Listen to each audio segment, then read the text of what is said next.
Hey everybody, welcome. This presentation is going to cover pediatric trauma. So the presentation will cover the causes of death based on the research numbers. What is presented in this presentation is the 2016 leading causes of death within the United States. All this information was researched and developed by the National Center for Health Statistics, which was published by the Center for Disease Control. For children under the age of 1 in 2016, there were over 23,000 deaths. The leading cause of those deaths, if you reference the chart, would just be congenital anomalies. So kids born with birth defects, just congenital diseases and ailments. The second leading cause is short gestation. I couldn't find the specifics in the research, but I believe a lot of those numbers in there are even miscarriage and whatnot, not even full live births. Then SIDS and maternal pregnancy complications, and then unintentional injury. Those round out the top 5. So in those unintentional injuries, which being a focus with trauma, the leading cause of deaths, accidental, traumatic stuff, under the age of 1 is suffocation. Out of those over 1,000 deaths, 84% of those fatalities were caused by suffocation or strangulation within a bed. Next, comprising of 88 deaths, would be a motor vehicle accident. And those were able to even be broken down into other categories if they were in a vehicle, out of the vehicle, but one way or another in some kind of a traffic accident. That accounts for 7% of those less than 1-year-old fatalities. With drowning, 55% of the drownings were in a bathtub. That's probably a pretty easy guess, but what was surprising is the second leading cause of drowning was in a swimming pool. Now, under the age of 1 in a swimming pool, that kind of shocked me, the amount of kids in those pools, but it's doable, I suppose. In the natural environmental category, the number 1 cause in that was heat exposures. 78% of those 18 fatalities in 2016 were caused by just heat exposure to natural heat, not flame impingement, anything like that, just natural environmental heat. So, that's all based on those little kids are really intolerant to those temperature changes. And then rounding out the top 5 in that is fire burns. Now, these are actually the category of kids who died in a fire. So, top categories of that, the number 1 thing, 77% of that was structural fires. There was another really small percentage that was broke down into kids that died in supposedly controlled fires in a house, but the biggest category was classified as uncontrolled fires in a structural, meaning a house that's on fire. For the non-fatal side, the number 1 reason of non-fatal injuries in the age group of less than 1-year-old is that unintentional fall. So with these categories, they couldn't be broke down any further to the exact cause of the fall, whether that was the kid is just now beginning to be adventurous, mommy doesn't have up the puppy gate and the kid falls down the stairs, or mommy drops the kid, or they roll off changing tables, but a fall was the number 1 reason for those injuries. Next, blunt force trauma, punctures and penetrations by bites, stings, unintentional other, and those foreign bodies, so impalements, things like that. So those other categories of others, they don't really, through the CDC, they don't specify exactly what those are.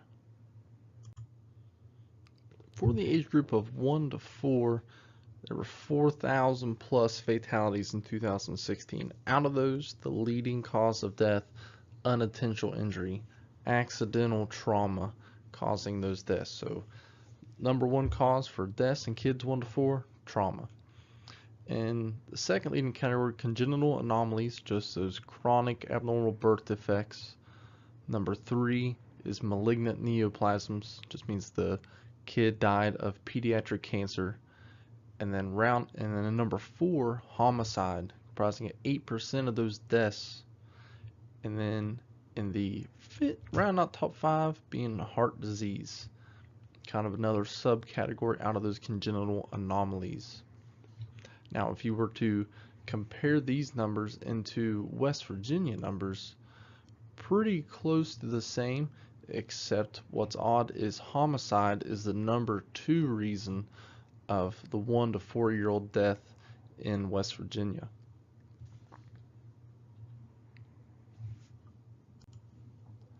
Now, breaking down those unintentional injuries, those traumatic factors, the number 1 cause of death was drowning.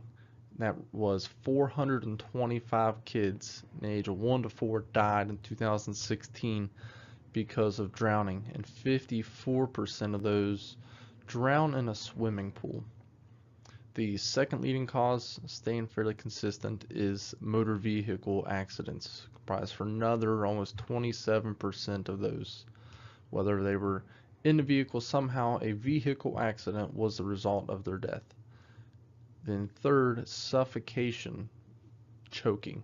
Okay, so the subcategories that could be broke down into that was food was the number 1 choking hazard for kids.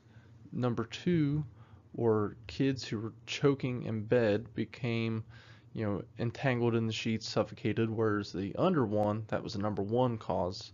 And then number 3 in this is foreign objects, like those kids who get Legos stuck in their throat, or try to put something in their mouth that is a foreign airway obstruction. Something is in there that's not supposed to be.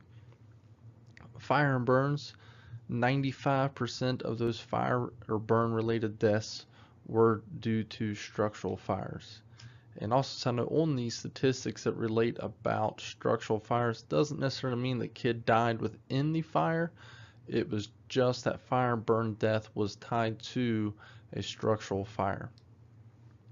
And then the last category, pedestrian and other, just means that they were a pedestrian during the event of their death. The 1 to 4-year-old group stays consistent with the data for the less than 1-year-old. So the top category still being that unintentional fall, nearly half of those injuries. Number 2 reason being blunt force trauma. 3, bites, stings, and punctures. Number 4, that foreign body.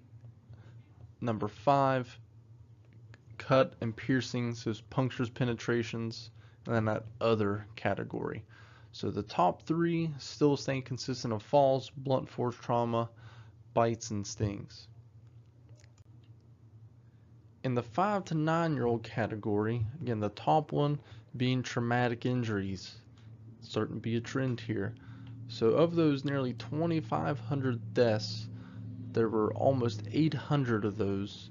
That was nearly 32% of those deaths were due to trauma. Second, being consistent again, is those malignant neoplasms. So the cause of death in the 5 to 9-year-olds a little bit higher due to cancer, and then congenital anomalies. Homicide again at number 4, and then with heart disease. So those unintentional injuries, again, to break it down a bit more, the leading cause of that was about 50% due to a vehicle accident. And rounding out at number 2, drowning. So where 1 to 4-year-old went into drowning, 2 being in swimming pools. Now you got these 5 to 9-year-olds that are getting a little bit more adventurous, getting out into natural sources of water, playing in creeks, streams, lakes, ponds. So 30% of those drowning deaths are now being occurring in natural water sources. Fire and burns again, 97% of those all due to structural fires. Suffocation, number 1 was accidental choking, kind of an other category, And then out of number 3 was a foreign object. So getting a little bit smarter, knowing they shouldn't be putting stuff in their mouth, but there's still that small category, putting that foreign object in their mouth and choking on it. Okay, so number 2 wasn't listed in that just because, and some of these they're listed as just other or non-specified. So number 1 was just accidental, that there was some cause of that, and number 3 is they actually choked on a foreign object. And then other land transport, and there's 5 to 9-year-olds. Of those, that was a motor vehicle or a non-roadway vehicle like an ATV or a motorcycle. The 5 to 9-year-olds still stay consistent for those causes of non-fatal injuries. The number 1 still being those falls. Number 2, blunt force trauma. 3, bites and stings. Then cuts and pierces, those scrapes and bruises. And then rounding out that top 5 of overexertion, that's going to be those sprains and strains that kids are going to encounter, because in this age group they're starting to get into sports, starting to get more active on bicycles, possibly even on motorcycles, even just those all those categories are going to encompass these kids that are starting to be on the move and on the go just a bit more. For the 10 to 14-year-old age group, keeping that same trend, unintentional injury trauma being the number 1 cause of death. So about 3,000 deaths, and about 850 or 28% of those deaths were due to trauma. Number 2, suicide. So this is that first age category where really suicide even comes into the top 10. Not many 6-month-old kids out there being suicidal, and in those younger age groups too. So if we think about development of these kids, this is when their hormones are starting to develop, when they're going through puberty, when they're in schools, and everything's in the news about bullying and just developmental things. We all know that this age category is the most sensitive to life changes. So if they're having issues at school, issues just with development, issues at home, this is their really major developmental years, to where they're going to be having those kind of mood or behavioral issues. Then number 3, malignant neoplasms. Again, cancer. Cancer kills just slightly less than kids in that age kill themselves. And number 4, homicide. Again, almost 5% of those fatalities being victims of homicide. And then round out the top 5 are those congenital anomalies. Now, breaking out the statistics, there's not really a direct way to know with suicide. Maybe some of these kids who were suicidal had terminal cancer or whatnot, but the ultimate cause of these deaths were, as they describe here, suicide, cancers, homicide, next to trauma. So within those traumatic deaths, again leading motor vehicle accidents, comprising almost 54% of the deaths of all that 10 to 14-year-old age group. Next, being consistent in the top bunch, is drowning, about 12%. So now you'll start to see drowning, the number 1 place these kids are drowning is natural water. So those teenagers getting out, getting a little bit more adventurous, a little bit crazier, starting to learn, become a little bit of adrenaline junkies, wanting to push stuff and test their luck on things. The number 1 place where they drown is natural water. And then second is swimming pools. So jump out age, they can swim fairly well in still water, but then you put them out into moving water, or they're doing rope swings, jumping off rock ledges, just getting a little bit more adventurous, are killing kids in that drowning. And then again, they're out there being adventurous, being these adrenaline junkies. So number 3 being caused by those non-roadway vehicles, motorcycles and ATVs. So out of that other lane category, about 90% of them were killed on a motorcycle or ATV. Then there's other categories of other or unspecified, but pretty much that's all off-road vehicles. And fires and burns, again, structure fire. So 98% of those fire burn related deaths in kids were due to uncontrolled structural fires. And then with suffocation, kind of keeping the same as the 5 to 9 year olds. With the choking, number one is accidental, and number 3 and 4 tied for foreign object matter and food. So knowing that those about 8% died by a foreign object obstruction, and then 8% also died because they were choking on food. For the 10 to 14 year olds, the non-fatal injury causes staying pretty consistent with the other age groups, and the newer ones that are coming up to be a lot more occurring are appropriate for those age groups in the development of the 10 to 14 year olds. So they're hyperactive, they're out involved in sports, other activities outside, they're always running. Those hyper physical activities are going to go into the type of injuries you're going to see. So number one still being falls, and number two still being blunt force trauma. But what you're starting to see now is that closer trend between falls and blunt force trauma. And number three, that overexertion, which has been a lower category in the younger age groups, is now getting up there higher. And a lot of that to be attributed to just all that physical activity that goes on in their normal day-to-day life. And then the cuts and pierces, those scrapes and bruises and boo-boos. And then rounding up the top five is that motor vehicle accidents. So the kids are being involved more in road trips, traveling for sports. You know, if you think about when you were a real young kid, you didn't get out a lot in your vehicle. It was kind of to and fro, where at this age, going out to dances and events and going over to friends' houses, there's that age group seems to be on the road more, so of course there's going to be a higher percentage of those injuries. The research only gave the age groups of 15 to 24. That's a pretty big age group, but it's included because it does still cover technically some pediatric populations of being a minor. So again, number one cause of death is trauma.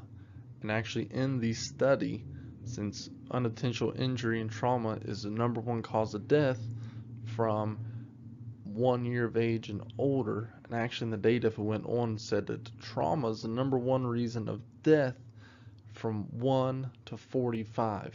And still, even in the next age categories after 1, trauma is a top 3 cause of death. Okay, so for the 15 to 24 year olds, trauma contributing for about 43% of those 32,575 deaths. Okay, so those numbers are a little bit high just because this is, again, a larger classification, a large grouping of age groups.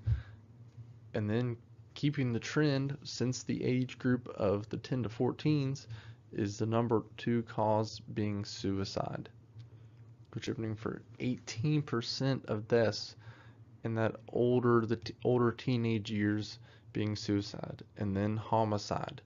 So homicide also would continue on in the 25 to 34 year old group, being the number 3 cause of death there.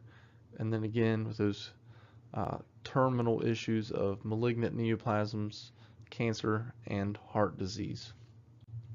So to break down those traumatic deaths for the 15 to 24 year olds, traffic accidents being the number one, over 50% of those fatalities were due to traffic accidents.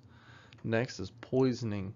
So within that poisoning, there was multiple sub-classifications of what types of drugs they were on. They were kind of blended, and even some of them said are non-specified. But number 1 through 3, they've overdosed on some kind of drug, whether it was prescribed or non-prescribed, heroin, opiates, hallucinatory drugs, anything in that category, contribute for 96% of those total poisoning deaths. So 96% of that nearly 5,000 people that died in that age group was due to overdoses. And then the number 4 in that actually was alcohol, which only contributed for a small percentage of that. And then the other categories broke down even further into less than 1%. So drowning being the number 3 cause of death in this age group, the number 1 cause was natural water. So 63% of this age group was dying in natural bodies of water. So they're out there in the streams, probably jumping off of rock ledges, rope swings, being out there young and adventurous again. Then the other categories after that were very, very vague, but the number 1 reason being out in natural water. So we see those younger groups dying in bathtubs, then it goes to swimming pools, and as they get older, they're drowning in natural bodies of water. And falls, just a general category. You know, they're out there being young and adventurous.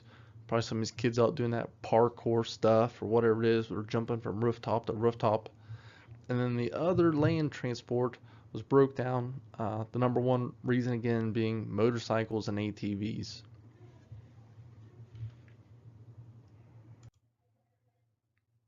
For the non-injuries for that 15 to 24-year-old group, you see that trend starting to flip as it was in the other categories. So before, falls were the number 1 cause, whereas in the 15 to 24-year-olds, that blunt force trauma is the number 1 cause.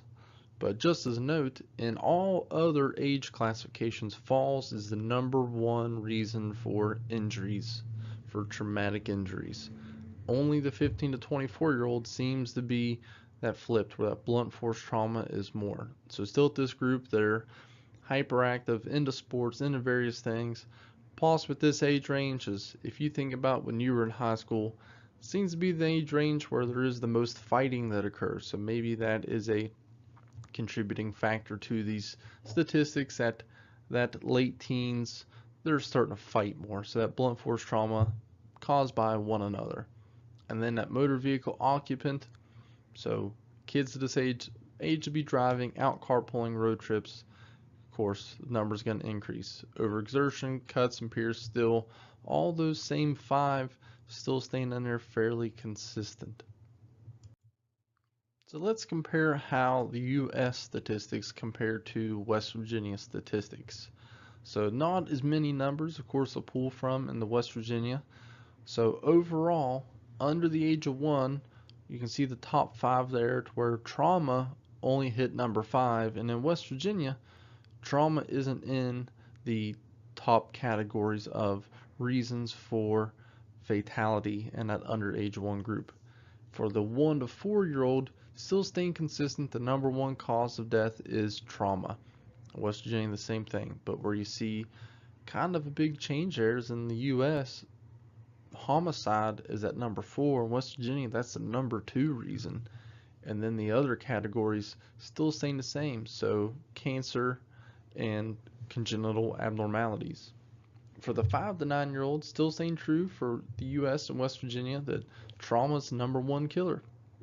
And then you've got cancers, congenital abnormalities, and heart disease, where you see in West Virginia that heart disease is at number 3, whereas at number 5 in the US. For the 10 to 14-year-old age group, trauma again number 1, and number 2 reason in the US is suicide, where that's at number 4 in West Virginia. So maybe that means our teenagers are a bit happier than the rest of the country, but evidently in West Virginia, they're making somebody else mad because, or for whatever reason, child abuse, whatever. The number 2 reason in West Virginia is homicide, whereas that's number 4 US. For the 15 to 24-year-olds, statistics about the same. Number 1, trauma. Number 2, suicide. Number 3, homicide. And then health-related issues rounding those out. Now let's cover some pearls with what we covered so far. So this unintentional injuries, that is just simply trauma. Those unintentional injuries that resulted in death are traumatic fatalities. So 40% of all fatalities are trauma, and that's for the 1 to 14-year-old age group. And that's because in that less than 1 age group, there's so many congenital and variables that go into that, and if all those numbers are even considered, patients who were born alive, or if that is, stillborn deliveries, anything like that. So we're going to cover this as the 1 to 14-year-old age group, and all those, that 40%, that covers the unintentional things, suicide, and homicide. So 40% of kids from the age of 1 to 14, when they die, it's due to trauma. The top 3 causes of that trauma is suffocation, motor vehicle accidents, and drowning. So some stuff that you need to be sure that you're pretty comfortable with, of how to clear an airway in those patients. So in those little kids, if you can hold them on your lap and bend them over, get the head below their butt, 5 good back slaps, roll them over, do 5 chest compressions until you clear the object. For the adults, you do the Heimlich maneuver, wrap your arms around their belly, put your hand in between their belly button and the xiphoid process, squeeze hard and fast in an upward motion. If they go unresponsive, lay them on the ground and do chest compressions. If there's anything in the airway of any age group, you clear it out with your finger, but you don't go in there digging for something if you don't see it. Those motor vehicle accidents, be sure you're doing good assessments and identifying signs and symptoms of shock. Treat aggressively, especially the kids, keep them warm. And with drowning, you're going to treat them as a hypothermic patient. So get them warm, get them dry, provide ALS care the same way you would, just considering that they are hypothermic patients. For pearls for the non-fatal injuries, and again we're sticking to that 1 to 14-year-old category, 40% of all traumas are falls. In that pediatric category, 25% of traumas are resulted from blunt force, being struck by something or hitting something. So for the non-fatal side, you got to be good on those trauma skills. So with those falls, maintaining C-spine precaution, managing their airways, keeping it clear, and doing good head-to-toe assessments on these patients, trying to prevent all the secondary injuries on them. For the blunt force, good assessments, knowing your good anatomy, to knowing what kind of kinematics go into play with these patients. What kind of force hit them, what was the velocity of it, what was the object, what did they hit, how fast were they going, everything that can relate into that, and then knowing what areas of the body that hit. So like adults, if we worry about abdominal organs, we know that the rib cage protects pretty much all the solid organs, whereas with little kids, depending on their age, that rib cage may not have developed yet, and so that liver and some of those solid organs can be unprotected because of the lack of rib development and the lack of the structure of some of those bones. They've got softer skin, softer bones, so less kinematics can cause major or more damage in those kids as compared to adults. So while we're on the topic of triaging those patients and effectively doing good assessments on them, let's talk about in the MCI event with a pediatric patient. So one of the first things that needs to be done when you go to a scene is always yell, if you can walk, go stand over here. Tell the green walking wounded where they need to go. Next thing with triage that we follow is our RPM mnemonic. We start with respirations. So for one, are they breathing? Yes or no. So if they're not breathing, we want to open the airway. Whereas with adults, we open airway. If they're not breathing, we black tag them. Whereas with kids, if you open that airway and they're still not breathing, you get 5 rescue breaths. But only if they have a pulse. If they are not breathing and have no pulse, that's a black tag, traumatic fatality. If you open the airway, then get 5 breaths, they're going to be red. So anytime there's airway compromise that you fix, they're either red or dead. So if they have spontaneous respirations, you go up to them and they are breathing, you need to check the rate of that. If it's too fast or too slow, immediately red. There's airway, breathing, circulation, so checking that airway. If it's too fast, over 40, or too slow, under 15, a red tag. If it's within normal ranges, or they don't seem to be struggling for breath, then you worry about bleeding and perfusion.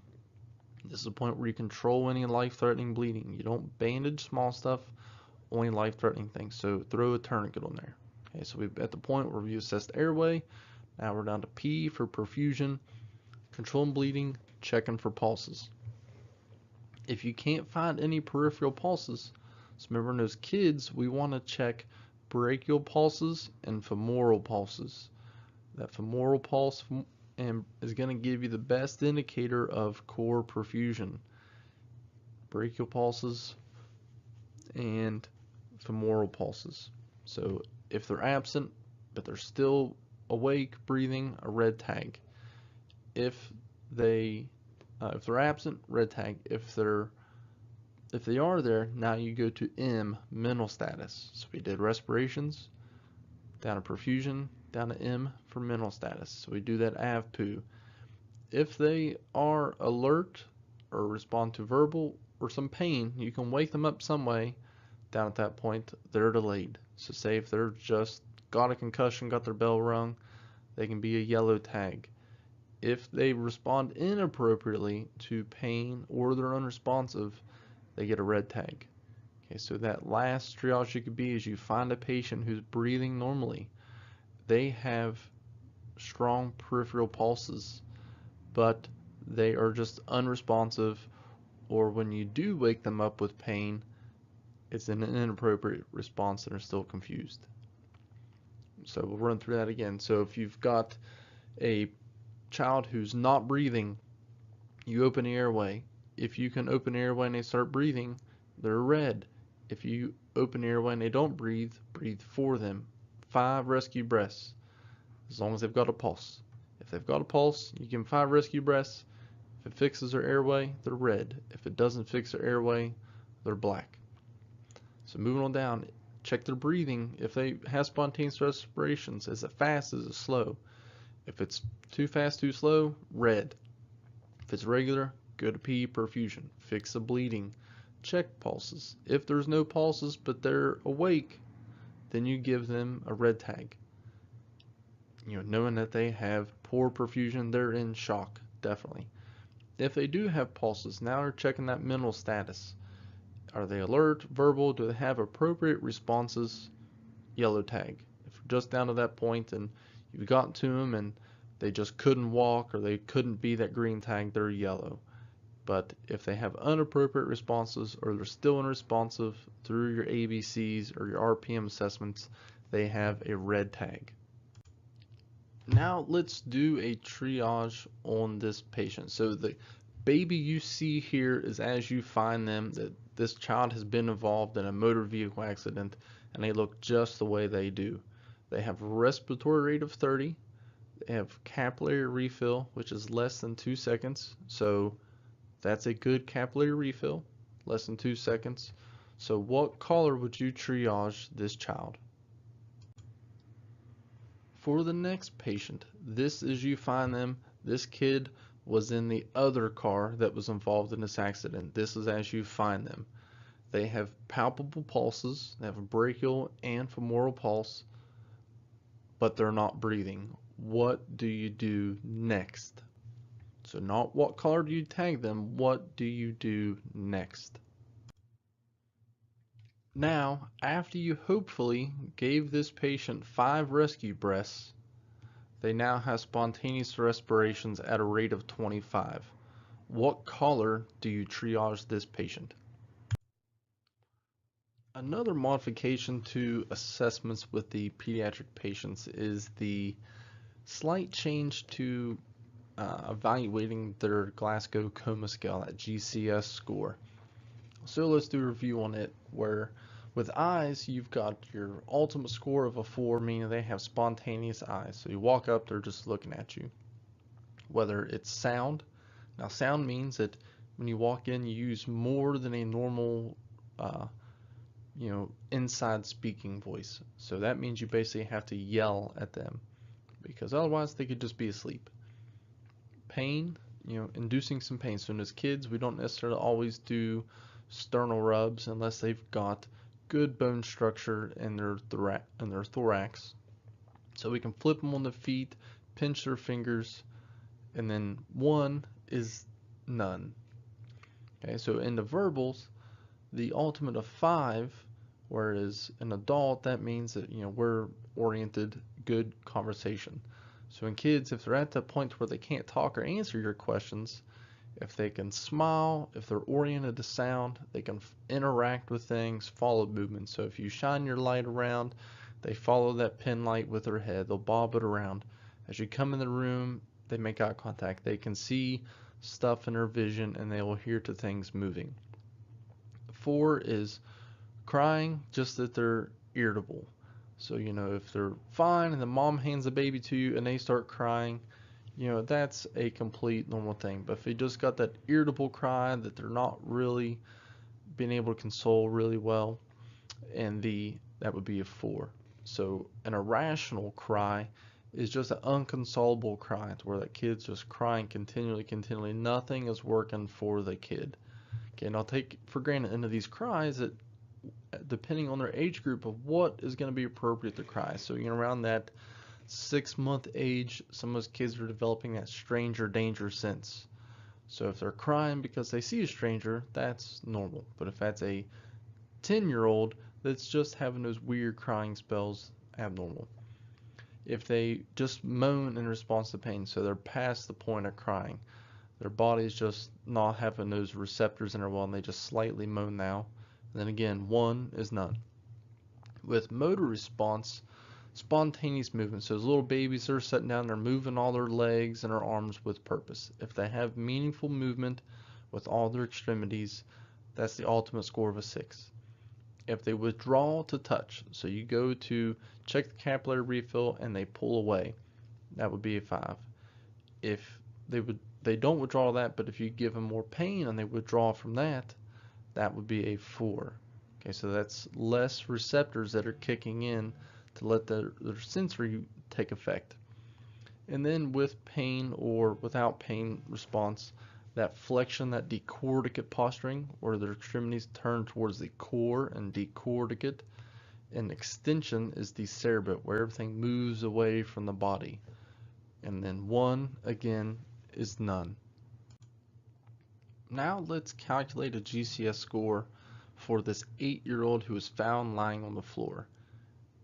This patient has no response to voice, but when you pinch her nail bed, she opens her eyes, moans, and withdraws her hand. So what would you calculate her GCS score? Now for the next patient. This 10-year-old was found restrained in a vehicle that was involved in an accident. The patient's lethargic, opens his eyes when you provide a sternal rub, moans during palpation of the rapid trauma assessment, and all extremities are flaccid. So what would this 10-year-old's GCS score be? Well, as Porky the Pig says, that's all, folks. So hopefully you've picked up a couple things, and thanks for watching.